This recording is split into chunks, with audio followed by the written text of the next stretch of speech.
What's up, YouTube? Capital G here, Duel Commentary, playing against Leon at 10, 16, 31. Damn, I went over my rating so fast I didn't even see it. I think I was 1770 exactly.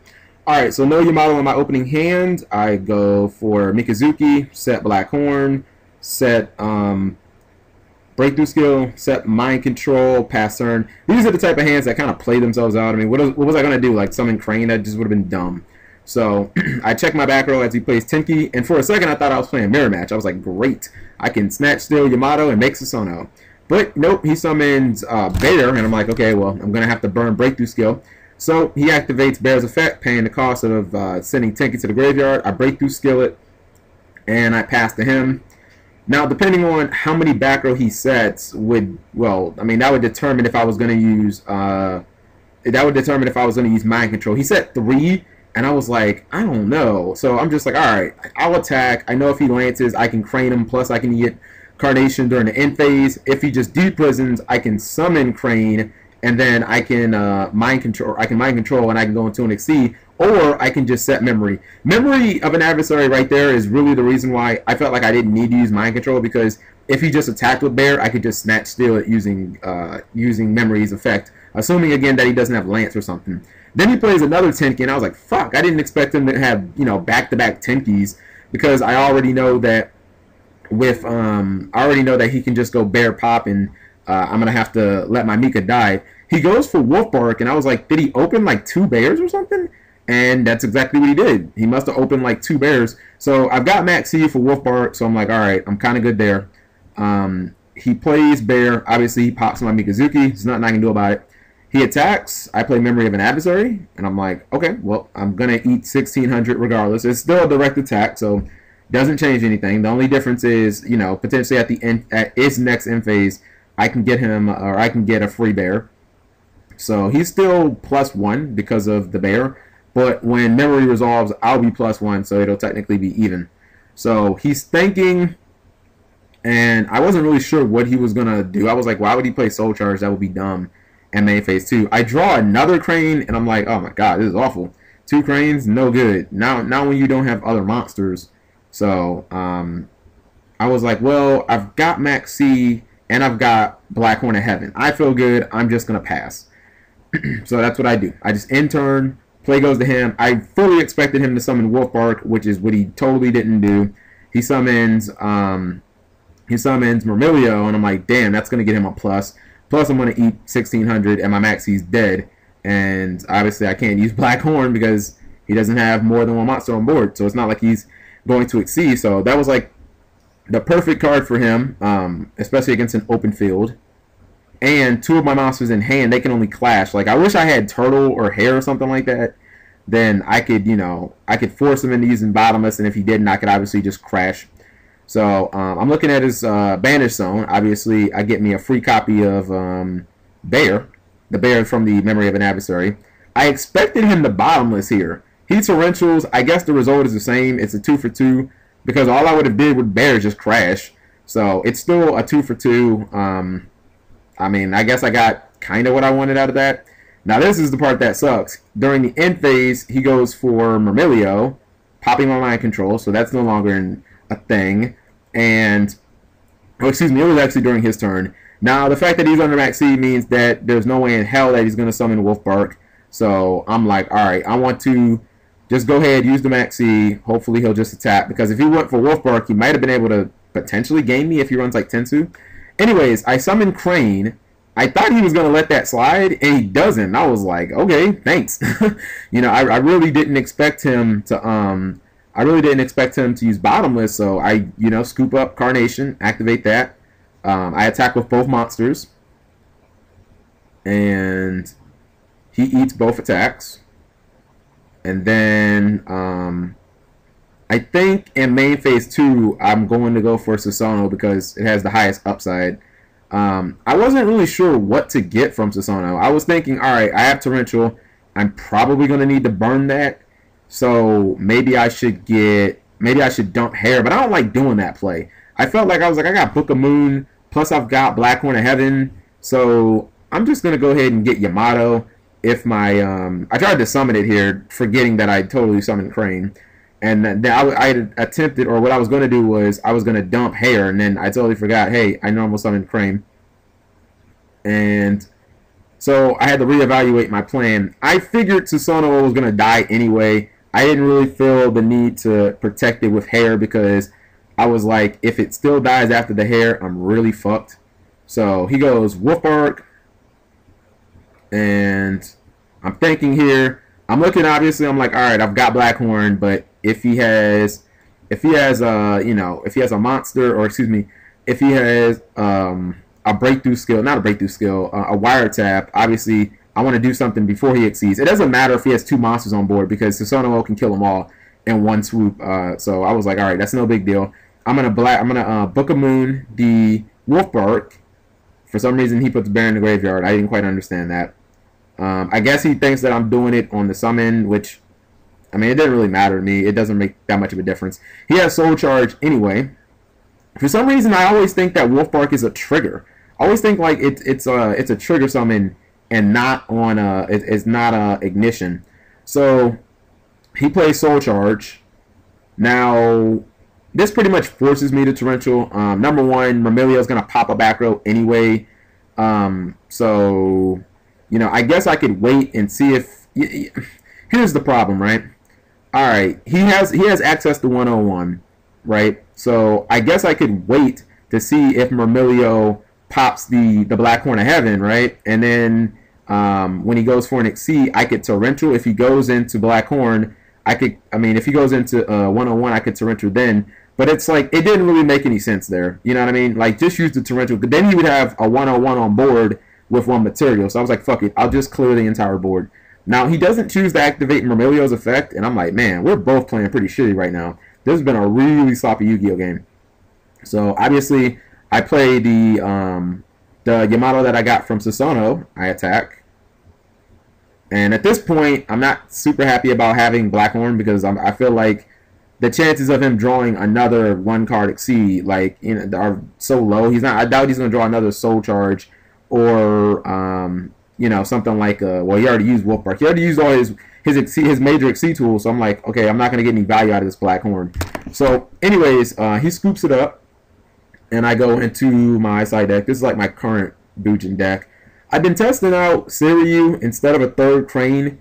I would say right now it's kind of like mixed results. I think I might go back to the 3rd Crane. It's mainly supposed to be for like mind control plays, for plays where you draw Siryu and then you can mind control your opponent's monster, and then you go into an Exceed, and then later in the game you have Siryu in the graveyard so that you can just use its effect instead of Crane where you wouldn't be able to do that. So let's see what I'm doing. I take out the Maxis. I bring in some MSTs. I bring in some Full Houses. I think I'm going to take out Siryu. I usually side that card out. And I think I'm going to take out either Book or Soul Charge. I'm not crazy about Soul Charge going second. So I take out Honest and Soul Charge. Or excuse me, Honest and Siryu for Mind Crush and Veiler. I was thinking about 2 Veilers. And then I was like, all right, well, let me just do a Veiler and a Mind Crush to have a little more, like, I guess, balance. So I open with Tenki, Crane, Bottomless, Harume, and Pot of Duality. He plays Karkar-D. And he sets a whole bunch of cards. And I'm like, what the hell? That's not, I mean, I guess that's kind of like what 3.5 does. You know what I mean? He already has, I'm like, maybe one of those is Goyoku. So I'm like, alright, activate Tenki. I'm going to go straight for Yamato. I mean, I really don't have a choice but to summon in the back row at this point, considering I drew Crane. Had that been like a Rabbit, maybe I could have played Rabbit first, or Hare. Turtle, I could have played one of those first, but Crane it's not as expendable as the other 2. So he plays Malcat, and I'm like, what? I'm like, are you playing artifacts in this deck? And sure enough, he is. Now, he ends up clearing all of those cards out for Bag Attack, and I was like, okay. Like, that didn't really do that much, to be honest. So, I had a decision here. I was like, I could summon Harume, but then if he plays, knowing that I have Hare, or excuse me, that I have Crane in hand, but then I was like, alright, if he plays Adrius, I'm fucked. He can just blow my guy up and, then attack. So I decided, alright, well, I'm going to go ahead and Duality. I see Memory of an Adversary. Obviously, I want to take it. because he has two guys. I set Carnation, Bottomless, and Memory. And what I was thinking is, I was like, he's going to exceed into Zemayo. And when he does, I'm going to Bottomless it. And hopefully he won't have Lance. And that's exactly what happens. You know, he tried to basically avoid the Memory of an Adversary, and it got me a +1. So I was like, okay, well, I'm satisfied with that result. Now, what I didn't expect is for him to immediately have Soul Charge. And I was like, fuck, that's no good. But the chances of him playing another Zemayo are so minuscule, I still felt good because I was like, all right, he has Fire Fist in this deck. So clearly he has to be running at least a King Tiger and a Kagasuchi and shit like that. So the chances of him having room for two Zemayo are not good. I was like, he'll probably just make Polites or, well, pretty much only Polites because everything else is just going to straight up die to Memory of an Adversary. So at this point, I feel like I need to get over Polites, so I banish Yamato to Special Summon Harumi, and then I'm going to normal Yamato, and I fully expect him to bounce one of these guys, probably Yamato, and I go into battle, obviously wanting to use my Crane. So I attack, and I fully expect for him to bounce Yamato, which is exactly what he does. I'm like, alright, I'm no sweat, I'm still going to just Crane your Polites. So he says that is on the entrance of battle, and I'm like, okay, that's fine. My attack hasn't technically gone through yet. And now I'm saying, okay, well, I'm just going to attack. He says, alright, now in battle on the attack declaration, so obviously still before Crane, he activates Call of the Haunted. I already know he's going for Marotech, which means that my Harume is going to die, so I'm just like, alright, I'm already prepared, put her in the graveyard. Main phase 2, I'm able to go for Bujin Carnation. And obviously there's no point in doing anything except an Xyz here, because I don't want him to just keep bouncing Bujin monsters to my hand and then have a flooded hand. So I go for Yamato and Harumi, and I'm going to Xyz into Susanoo. I actually thought about King Tiger there for like a hot second, but then I was like, I can search another Harumi, but then I was like, what does that actually do? Like, it just gets killed by Polites. You know what I mean? So I'm just going to make Susanoo. I'm going to dump Quillen in the graveyard because I can't attack. Quillen will pop Constellar Polites, and now he has to figure out some over for Susanoo because obviously he can't attack over it. And yeah, I really wish that, you know, I obviously had Heron or something like that, or, you know, Turtle. Now it didn't help that he duality'd for 2 fucking Tinkies, and I was like, well, that's a wrap. I mean, I'm gonna lose my. I'm automatically gonna lose my Yamato for. I'm gonna lose my Yamato. I mean, my Susanoo to a freaking Fire Fist Bear. So that's exactly what he does. He plays that Tinky that he just duality'd for. He goes for Bear. He can't special summon, so why not? And then Bear pops, and I'm like, damn it! All Susanoo had to do was last 1 turn, and it couldn't do that. So, anyways, I knew my Memory of an Adversary was going to get me one of these cards. I chose to get Bear because I didn't want him getting another Tinky and getting Wolfbark, so I'm just like, fuck it, I'll eat the 2100. I can attack over that guy with Yamato anyway. I ended up top decking another Yamato, which I really didn't want. Why would I want 2 Yamatos? I'd have been happier with something else. I attack into a Deep Prism, which at that point, it dawned on me, you know what, I should have just waited. It's not like he can kill Yamato anyway by attacking. So why didn't I just wait? He doesn't top deck anything good, and then he just attacks. And I get his Bear in attack mode, and I've kind of got some decisions to make here. I drew a Solemn Warning, and I'm like, oh, great. This is fantastic when I have 2,200 life points. That's great. So I play Yamato. I enter attack mode, and he plays Torrential, and I'm like, okay, that's fine. I guess if he summons anything big, I'll have to Warning it. You know what I mean? So I guess Warning kind of worked out in that situation. I had no choice but to use Yamato in that situation. He played Card D. I was tempted to Warning it, and I was like, fuck that. I'm not spending my last life points on a... I'm not going to use my last life points on a fucking Card D. I'm going to wait for him to summon something important. So I attack. I was like, because he might draw bad shit like Light Imprisoning Mirror at this point, which isn't going to help. It's not going to help him win at this point. So I summon Crane attack. He sets 2 in his back row. Him being plus doesn't really matter at this point. I blind him as TM. I was hoping for a trap, but I hit MegaCapitalG, which I was like, fuck. So, alright. I top deck Torrential, which is good because I get to clear cards out. He plays Deep Fissure or Deep Prison. I'm like, that's great. I mean, yeah, I lose my monster, but my call and my warning and my Torrential were both super live now. And I summon Crane again, and I'm like, just keep on attacking. It keeps using defensive cards, but I still feel good because I can still stop 2 summons. So at any point, I feel great. I don't know if he can stop 2 summons. You know what I mean? It's only a matter of time before I get to like Yamato or something, or he draws a dead card.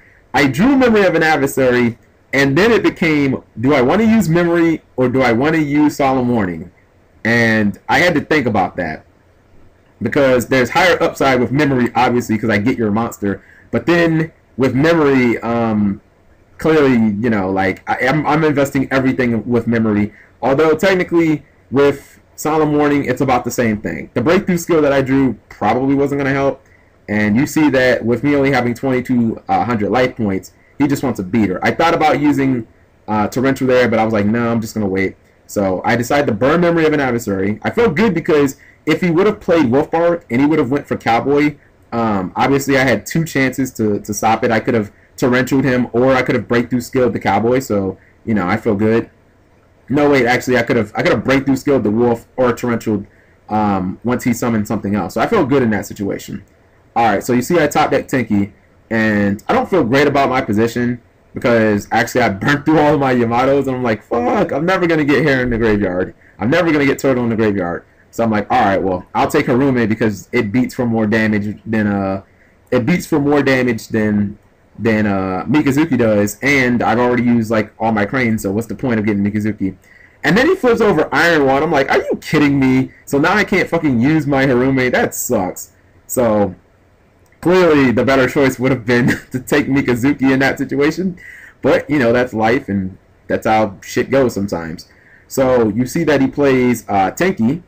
And I expected for him to go for Wolfbark. He goes for Bear. It doesn't matter. It's game either way if he gets an attack through. I play my Torrential Tribute. And then I get his Mario attack during the end phase. I'm like, alright, well, I'm going to pop that fucking Iron Wall so I can summon. That's one thing I like about Memory of an Adversary. If you take an artifact monster, you get to blow something up. It's so awesome. He uses Breakthrough skill on it, which I'm mad because I know Breakthrough skill ain't going to help him at this point. You know what I mean? It just happened to stop that one effect. So, I duality for Hare, Breakthrough Skill, and Mikazuki. I've already got a Breakthrough Skill set, so I don't want to. So I'm just going to go ahead and take Mikazuki so I can, you know, just do some beatdown damage. I'm looking at his graveyard. I was mainly interested in seeing if he used Torrential Tribute, which I know that he already did. So I'm just like, attack, attack. That's 4,100 because I get the Tenki boost. And then I pass turn, and I'm like, hopefully he won't draw anything big. Otherwise, I'm going to lose. But even if he does, I go first game 3. So I was like, if he draws anything like Bear, Wolfbark, I'm obviously going to breakthrough skill it, and I should be able to win. I mean, he needs pretty much any big monster to win. He doesn't draw any big monsters, and he loses. He flips over a Sanctum, but I'm guessing that he didn't have any more Meryl in his deck to use it with. He may not even had Bag Attack either. Thank you guys for watching, as always.